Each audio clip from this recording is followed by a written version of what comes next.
Welcome to ViviTalks. I'm Vivienne Aerts. Join me in celebrating 100 talented female musicians from my last album, type of thing. Empowering female cacao farmers in Congo's Virunga State Park and restoring the rainforest. Delve into the musical journeys, creative processes, and unique perspectives of these talented women that were involved in the making of this album. Moana A, that's her real name, sorry Disney, grew up on a sailboat in Saint-Martin. After graduating from Berklee College in music summa cum laude in 2011, she wrote her first solo original album, Dotted. Based in LA, she has toured the world, Abu Dhabi, Indonesia, India, the Mediterranean region, the Caribbean, and all over the USA. Moana's singing and songwriting credits include Netflix, Disney Park, Domino's Pizza, The Sims, Arknights, Hulu, MTV, FreeForm, Oxygen, TBC Japan, and more. Listen to our conversation as we discuss her work as a singer-songwriter, her collaboration with her husband, and all the other things about the world of sync. Welcome to my official podcast, Thank Moana. And how do you say your last name? Avvenenti? Avvenenti, yeah. And we met at Berklee, right? Mhm. Probably it was like I got to Berklee in 2012. Were you there a little bit before me? Or? Yeah, I did 2009 to 2011, like beginning of 2009 to the end of 11. But then I worked for Berklee until either like end of 2012 or like mid 2013. So I was still there. So people didn't realize I was not a student anymore because I was just kind of like still doing stuff there and right, auditing ensembles and such. Very, very nice. So yeah, just tell me a little bit about how you got to be a musician. What are you doing? What's you grew up in Saint-Martin? No? Mhm. Yeah. Yeah, I grew up in Saint Martin on the French side. My dad is a musician, like that's one of his jobs. So I grew up in a lot of jam sessions. We lived on a sailboat when I was a kid. So a lot of people would just like come and bring instruments and just jam out on the deck. And then just grew up going to his gigs and stuff. My mom plays pianos and sings. Not professionally, just for herself, but that was always around too. I think, I don't know how old I was, but at some point she started singing background vocals in some of his bands too. So yeah, that's like, I was always like in music. And then I would ask him to teach me how to play bass or guitar, and my dad. And he was just like, I can't teach you, like a formal teacher, I can't do it. Yeah, and I started taking piano lessons, got more into that. And even though I loved singing, I was way too shy to do it. And every time I try to sing, I would get so into it that I would start crying and then I couldn't sing. It was embarrassing. So I would just not do it. And then my school had like a recital, and the teacher had gotten a singer to sing on all the kids' songs so they could like play pop songs and stuff. And I had rehearsed for months, and then the day before, the singer is like, this song is not showcasing my voice. I want something that's just like showing how good of a singer I am. And we were all like, well, this is the school's show, whatever. So she's like, I don't want to do this song anymore. I want to do this completely random song. And I came home and I was like crying, being like, what am I going to do? Like, I'm not going to learn this song in one day. I was still a student at that time, and I've practiced for months. And my mom was like, every time you practice this song, you're singing it in your practice. So I know you can do it. And so she just like didn't give me a choice. She called my teacher and she was like, she's going to sing it. And I was like, no, I'm not. But I did it the next day and I sounded bad, but because I was so nervous. But I don't know, it's still like, I think it started it when like people were like, oh, you can sing. And then my teacher was like, I'm never getting an outside singer again. From now on, you're the singer of school. And then I got more into it and kind of got over my shyness. And kept doing that. Then I started a band with my dad when I was 16, started gigging around the island. yeah, that's how I got into music. And then nowadays I live in LA. Um, where do I start? I feel like being a musician these days means you're doing a million things. Right. I teach piano, voice, and songwriting. I have taught, so right now I mainly do individual students, but I have in the past taught at a few colleges, which I think was really fun as well. Would do like one semester here and there. The time commitment is tough. I've taught at a college in India for a semester, which was really fun 5 years ago. I had, as a singer, I've done like the top 40 bands that travel around the world. So I would have like a residency for 6 months, like in Indonesia, or one in like Abu Dhabi, random things like that. I sang on a cruise ship for a season as well. Like the typical like top 40 singer gigs, I guess, because I wanted to travel. I did when I like got to LA and I was like, all right, maybe I don't need to like keep leaving.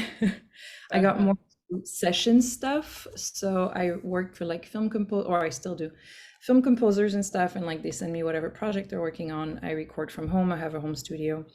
And that kind of led me into discovering that I could myself make music for visual things. So I got into the world of sync, I want to say 5 or 6 years ago, and start writing songs like specifically with images in mind. So either ads or TV shows and things. Yeah, and since then I've gotten a few placements and that's helped a lot. And so I really wanted to do like a behind the scenes thing as a singer. But then when I got into sync, I was like, well, I'm meeting all these people.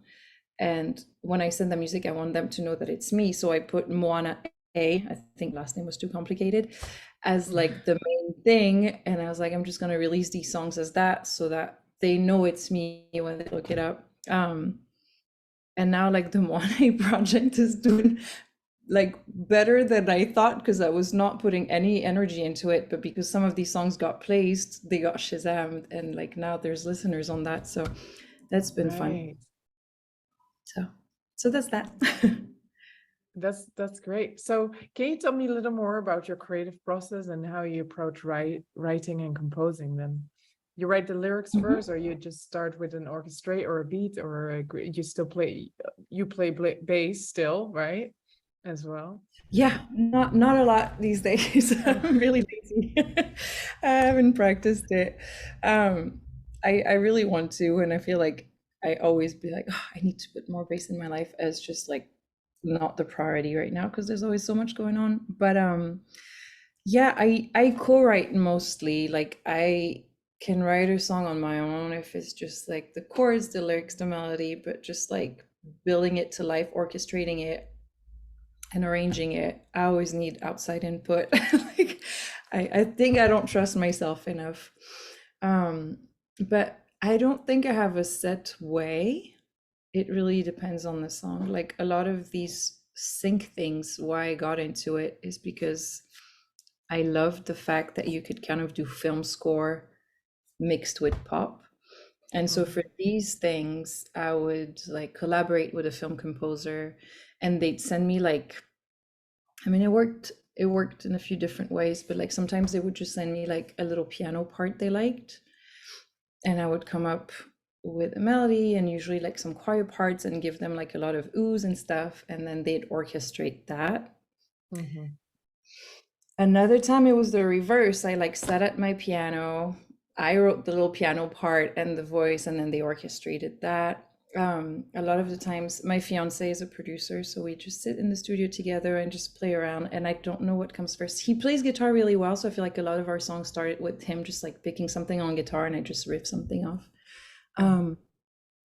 But yeah, there's no fixed process, I guess. I feel like earlier when I was at Berklee and I was writing more jazz influenced stuff, it was by I never had time to practice piano, and so I would do a lot of mistakes when I was trying to play stuff, and then I would like the mistake and like, oh, this is really cool, and then that would turn into a song. I don't know if that ever happens to you. Yeah. Well, one of my songs was from a Harmony 4 project, but we probably all have those, right? That you try Mhm. to experiment with this new concept of like chord progressions, and then you're like, Yeah. wow, yeah. Yeah, totally. I did a lot of those. Like I did an album, like a crowdfunding album right after Berklee, and those were a lot of these when I was just like, oh, I can try this thing. And I don't know about you, but like I feel like I understand concepts better when I apply them. Of And course. so like I remember I had a thing where I was like, I have a hard time feeling the 5 beat, like the 5/4. And I was like, I'm just gonna write a song in it. And so I was just sitting with it like nonstop every day, being like, until it feels natural. Um, and then it totally worked. And then I turned it into a song because I was like, well, this is cool. This helped.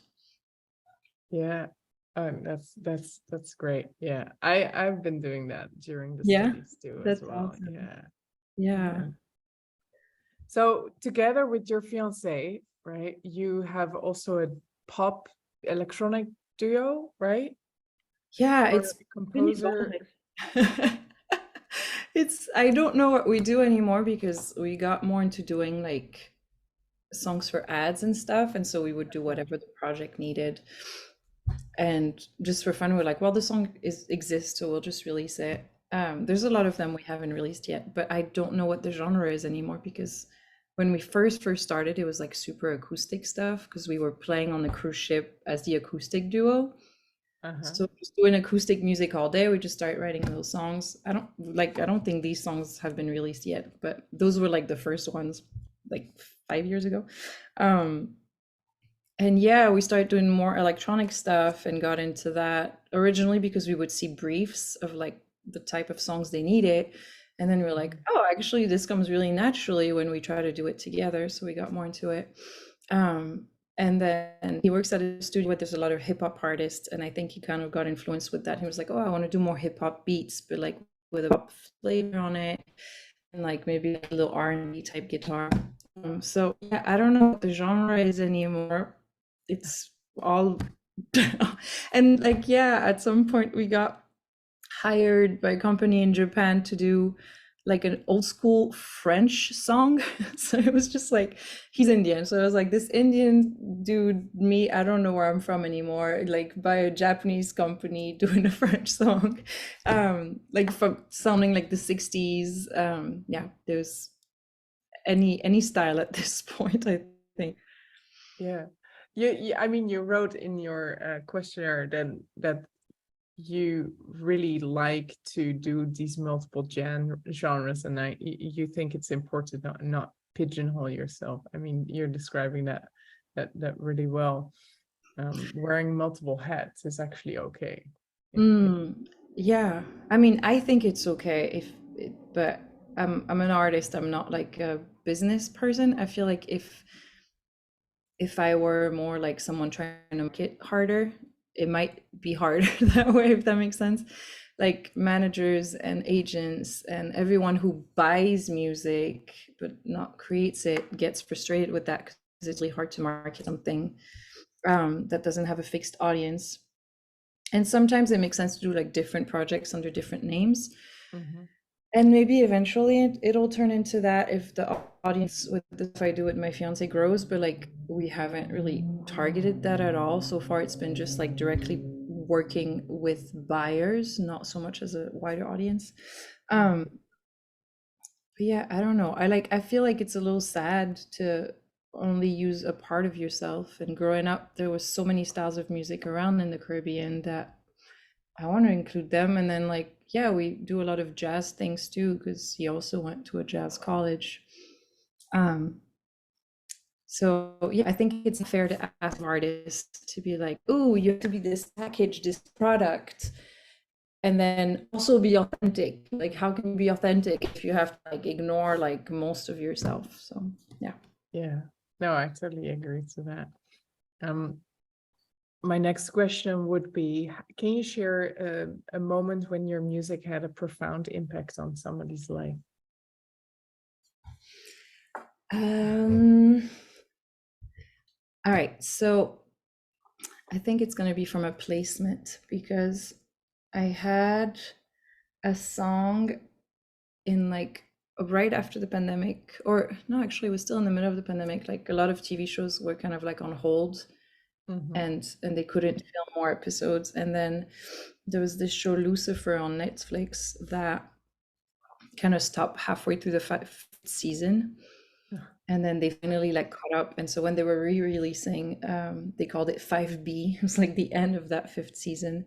I had a song in it. And all of a sudden I started getting a lot of messages and like people using it in videos and stuff. So that was really fun. And like that in itself was cool. Then the following year, they used another of my song in the last season.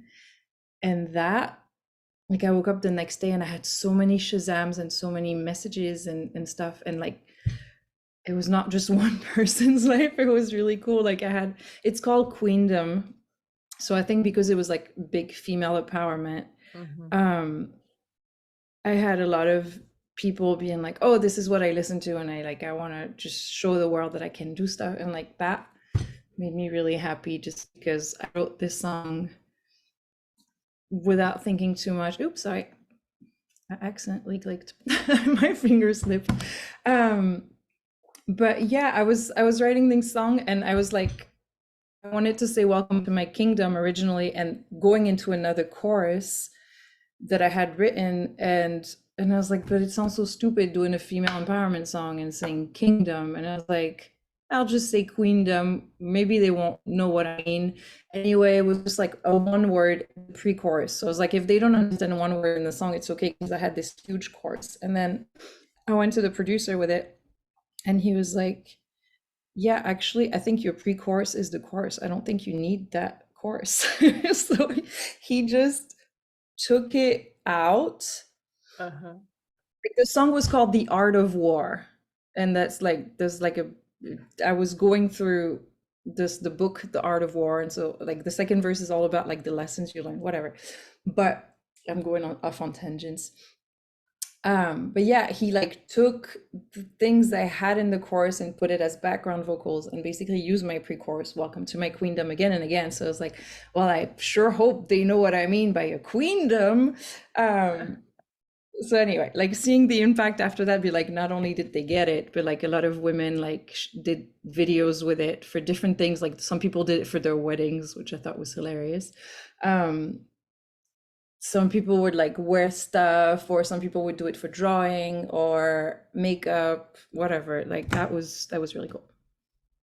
Yeah, that's amazing. So sorry, that was a very long answer.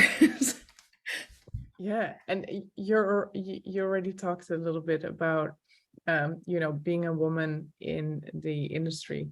Can you talk a little more about, have you faced any of these stereotypes, or biases as a female musician, or and how do you get around it? How do you challenge them? Yeah, for sure. I mean, my first semester at Berklee, I was in my like harmony class, which is the theory class, as you know. And the teacher is going around the room, being like, going through each name and be like, oh, what do you play? Blah, blah, blah. I say, I'm a singer. Well, the first person says he's a drummer. And then I'm like, oh, I'm a singer. And he was like, great, a drummer and a singer. So far, great start. This is going to be a rough class. I was like, okay. And he was like, and a singer after that. And you're like, of course, girls, singers, got it. Like they just assume, right? And they assume you're like, you can't play anything, and they assume that you don't know how music works. And then the first test, I was the only one who got 100%. And he was like, oh, I just want to show all of you other singers that, women, look at that, like, just because you're a woman doesn't mean you only have to be a singer, and just because you're a singer doesn't mean you have to know theory, because she got 100%. And I was like, I know you're trying to do a compliment here, but it's landing so wrong. Like, and that was like just getting into Berklee. So I was like, oh, this is gonna be great. But yeah, more recently, I can't give a lot of info on it because I ended up signing an NDA about it, which infuriates me that it's legal. But yeah, there was this person in power that was sexually harassing a bunch of women, and he started doing it with me. and I immediately like shut it down and got really pissed and kind of reached out to other people. And when I did, everyone guessed who it was because they all knew it was happening. And I was like, how are we all aware of this and it's not changing? And then they started like referring me to other women who had complained about him, that were too scared of doing anything because they didn't want to be blackballed in the industry, and he had threatened and stuff. So and he had expressively said things like, you want to keep me on your good side. So everyone was kind of scared. But anyway, he got fired because like I kind of got a few of us together. And yeah, we realized afterwards, like, because we went through a legal process, we could like, they went through his emails and stuff. It was only happening with women, that he was just like, oh, you know, if you help me out, I'll help you out and stuff. And he would kind of only take men seriously. And as soon as any woman reach out to him, he would like kind of try to take advantage of the situation. So there's all gonna be situations like that. Will suck, but at the same time, I mean, I was almost glad that he tried it with me, because had he not, then it would still be happening with everyone else, because everyone was not doing anything. So yeah, whatever. Yeah, that's I'm so proud that you stepped up for yourself, and that you put these boundaries and were able to actually make a case of something like that. Right. Yeah, It's so often honestly, it really get away with it. Yeah. No, the whole process was awful, and it sucked, and it took months, and I hated it, and I really hope it stops happening for everyone, because it's not okay and it's not fair. But yeah, definitely being a woman in the music industry is a challenge, or probably in any industry, to be honest. Yeah. So how do you think we can make a change? Educating men. You know, there's always this like, we are like, it's not so much victim blaming per se, but it's almost like, oh, if you're a woman, you have to take a self-defense class. Like, we have to do the extra work. And that's why I was annoyed when we had to go through this whole process, because it was so much work and so much paperwork, and they like went into our files for years, and medical records and stuff. And I was like, why am I taking time out of my day because he did something bad? Like, it was so much work. And I was like, that's not fair. Like, they were trying to find everything wrong with me, right? And I feel like it would be nice if we changed, when we try to make efforts, that it's more men oriented. And yeah, like, I mean, he was really high up, so I'm sure he had education on it and just chose to ignore it.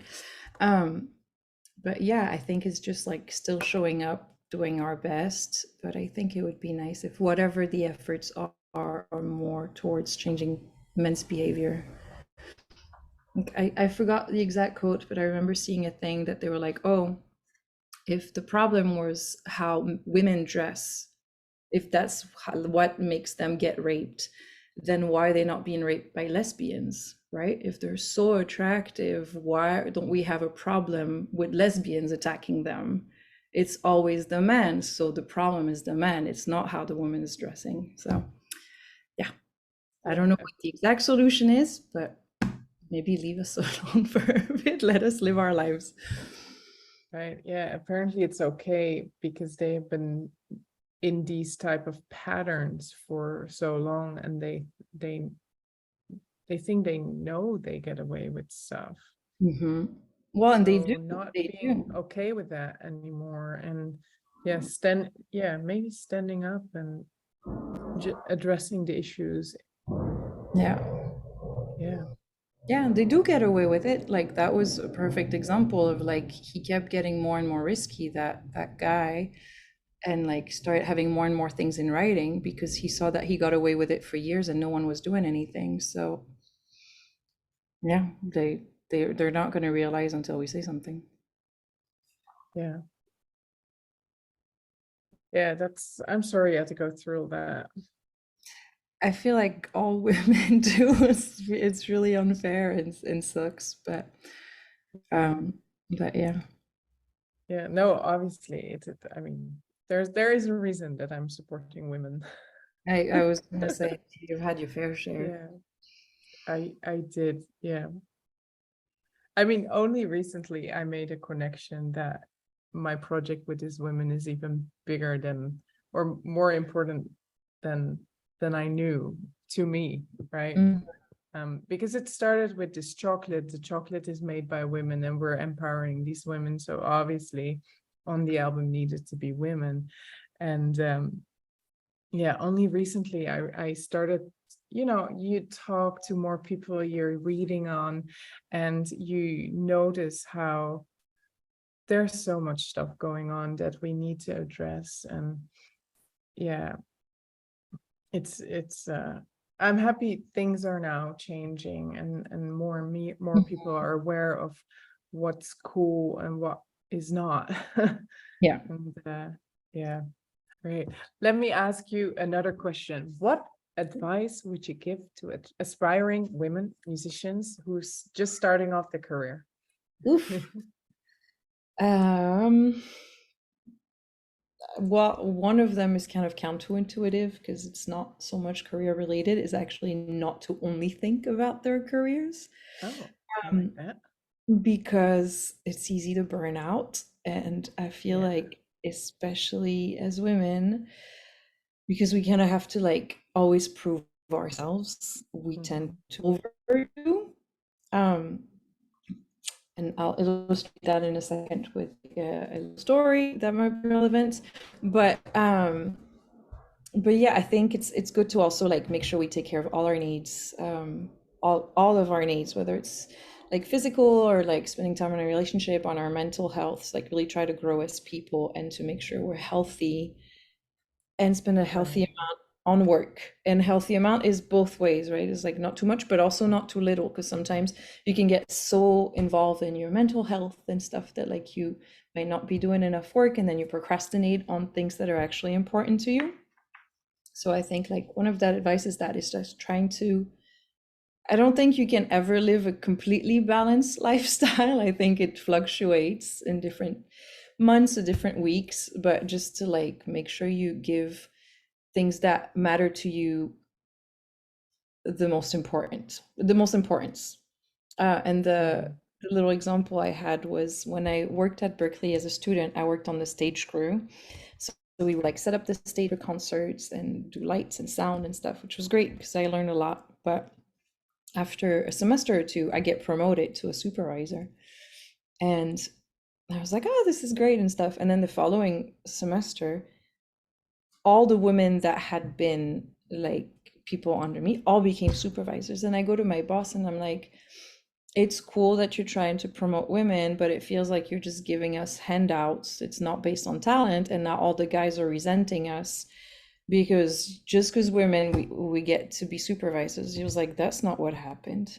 He's like, you know what happened is because all of you came and were so prejudiced against when you got here that you all worked 3 times as much, and you would never like just show up and do a regular job. You'd come and be like, no, I'll carry the monitor, no, I'll do this, and you would always be the first one there and always be the last one there because you felt like that's the only way someone could take you seriously.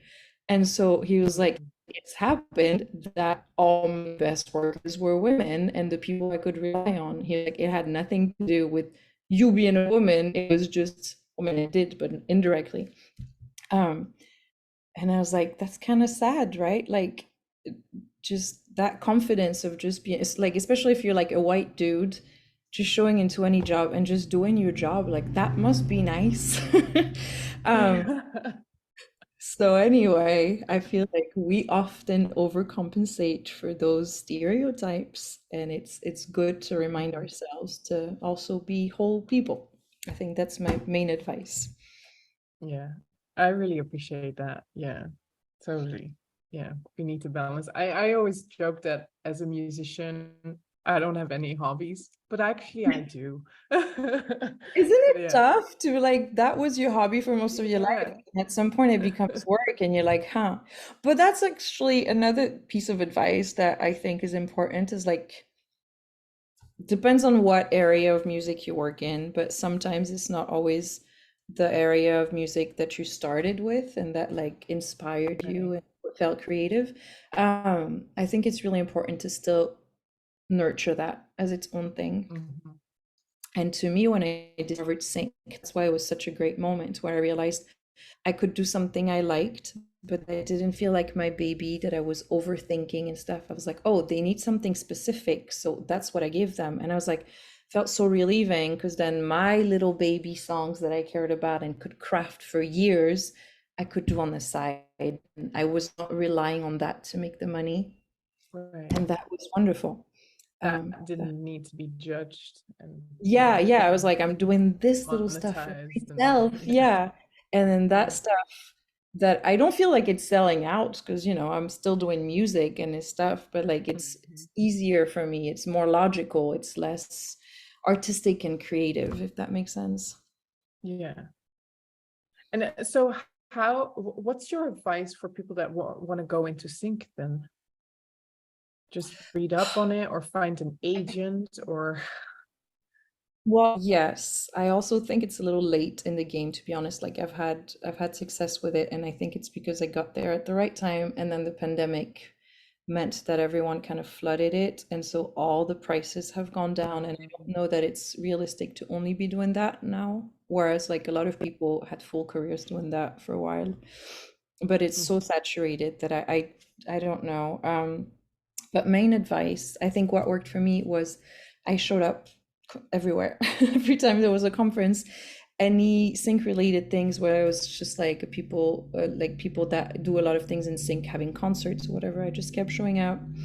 Whenever there was like listening sessions online, I kept showing up. And so after a while, I started developing relationships with supervisors and agents and other artists that do stuff that like I could collaborate with. So that's what worked for me.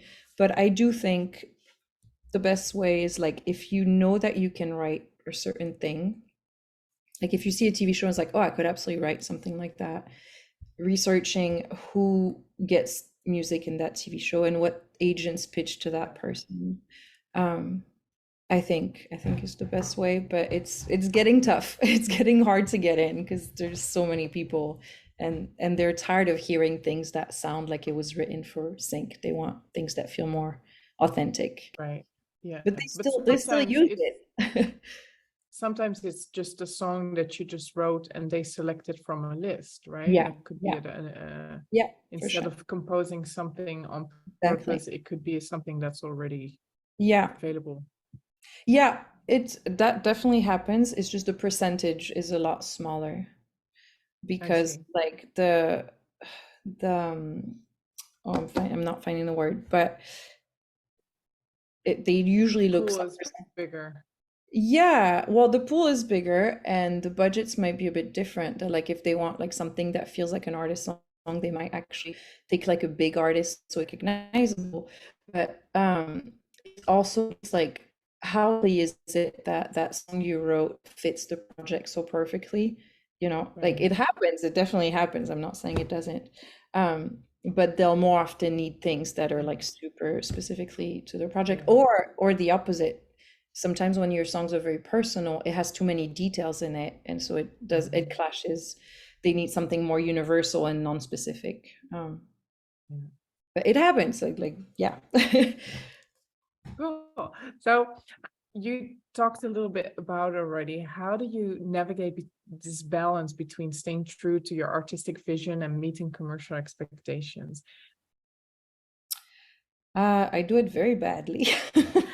Oh, oh no. Well, I'm getting better at it. But that's been like one of my frustrations the past few years, because the songs that I really care about the most are some of the more acoustic ones that we did with my fiancé, and Uh-huh. and we've not been releasing them And because I think both of us are just like, they're not quite there yet. And so we're like overthinking them to the point that like some of them are just like, I don't even want to hear them for months because like, you know, I'd like put so much work into it that I'm not objective. And so I think now we're a bit in a healthier spot when I was like encouraging him to do some of these projects with other singers as well. So it kind of brought a breath of fresh air where like every time we had time off, it didn't feel like, oh, we should be working on our songs, because I felt like that added a lot of pressure. So another way we do it is like we kind of have a lot of other projects folding around. So when we're stressed out is the time when we be like, all right, let's work on our songs, and it feels good. And it went back to being like why we all start doing music, I think, is like that thing that made you feel good. And even yesterday he was working on a session, he was mixing a song and he was really stressed out. And he came out and with his guitar and he was like, I need a break. Can we like sing one of our, like, can we just play like a few of our songs and maybe like try to write something new? And we did that for like 15 minutes, I think, and then went back to like whatever work we were doing. So I think the way I'm starting to work it is by putting less pressure on it, by making sure I have other projects that are gonna have a purpose, so that can be its own thing. And then do you perform these songs too? Are you actively Not so far. Not so much. Yeah. No, not yet. But I think also because we're waiting to have like enough of them completely finished that we'll start releasing them, and then we'll start doing things with them. But I don't think either of us has the bandwidth right now to add another project to the mix. So like, all right, when it is like a fully functional thing and we have a bunch of songs and we know where, like what sound and where we're going. But yeah, we have like, I don't know, 20, 30 songs in the works. So I'm like, if we had a few of them finished, it'd be nice. Oh, that sounds like a couple of albums in them. Yeah, exactly. Because at first, like, well, let's at least release the album. And then I was like, I think we'll like at least do one and then we can finish the others to make the second or whatever. And yeah. Great. So my last question, what exciting projects or goals are you are coming up, are you working with?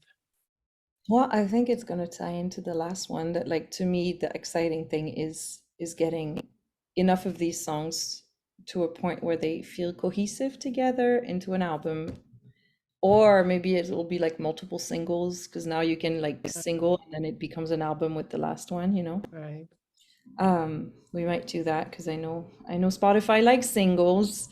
And I'm trying to follow the trends of the industry. But yeah, I think that's like what I'm excited about, is like getting these songs out that feel very authentic to me and more in line with me as a person, that like whatever my work is. Yeah. And where do you see yourself in like 10 years, or what's your ultimate dream? Touring with that music, or writing more for like feature films, or? That's a good question. All of it. Yeah, maybe. I honestly don't know. I have a hard time projecting far, especially because like in my past experience, I've realized that like my goals and dreams changed a lot as I went on. So I don't want to have like set expectations and only think of the destination. So I'm just kind of like taking things, like when I stumbled upon sync, I would have never thought that would be a thing. And then I was like, oh, I did like do the film scoring class in Berklee, and I was overwhelmed by like the schedule and stuff, but I'm like, oh, I'm glad this is like finding a way to do that again. So I don't know. I'm open-minded as long as, you know, I'm doing something that makes me happy. That's right. where And I'll you've be in years. traveled all over the place, right? You've been to so many countries. Do you see yourself like staying in LA, or do you want to go different places as well? I ask myself that question every day. Okay. I don't know, like I was dying to travel after Berklee, even at Berklee, I just so that's why I took so many gigs that would be like, oh my God, I get paid to travel, this is the best. And then every time I come back to LA, I'm like, oh, this place is great. And then when I stay here too long, I'm like, just can't wait to get out of here. So I think maybe a healthy balance of ways to like discover other things and eat all the food and listen to different musics and stuff, Right.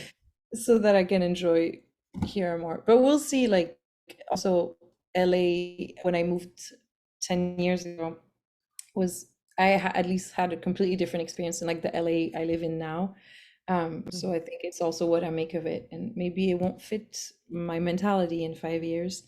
But as of now, I think as like the base, being in LA is smart, and then if I can find things to travel, I'm also good with Right. that. And your family is still in Saint Martin? They just moved to France, which is very Oh. confusing for me. I'm having like a cultural identity crisis. Oh, Um, wow. so Where it's in beautiful. France? This kind of southwest, I guess. Okay. I'm starting to know France because of this. I visited them twice so far, like right when they were moving in and Uh-huh. recently. And it's beautiful, and I'm super happy for them. And it's like they traveled on a sailboat. They were in Portugal, and they came to Saint Martin a million years ago. Oh, they And took that the was like, boat with them. yeah, they sailed across the Atlantic, and that's where we lived on it. But Wow. that was their big adventure. So like my mom is turning 70 this year, and I think it's really cool that like she's finding a way to have like this big new adventure again, like in her But what retirement. happened to the boat? Oh, we lost it during a hurricane when I was 6. It was big and dramatic. That was not fun. We had just moved into a house, so at least we were safe. But yeah, that was a big event. So they're not boating anymore. I think it would be a bit hard for them to get back into that lifestyle because it's very physical and stuff. It's harder when you're getting Yes, older. yeah. Yeah, they're now in France, so it's cool in the sense that like it gives me an opportunity to discover Europe. So I'm like, and realizing like things that in Saint Martin were influenced by the French culture and going to French school and all that stuff. So yeah. Yeah. Amazing. Well, it's been such a pleasure to get to know you a little more than I already Yeah, did, likewise. and to It catch feels up. weird that I'm talking so much and I'm like, what about you? Yeah.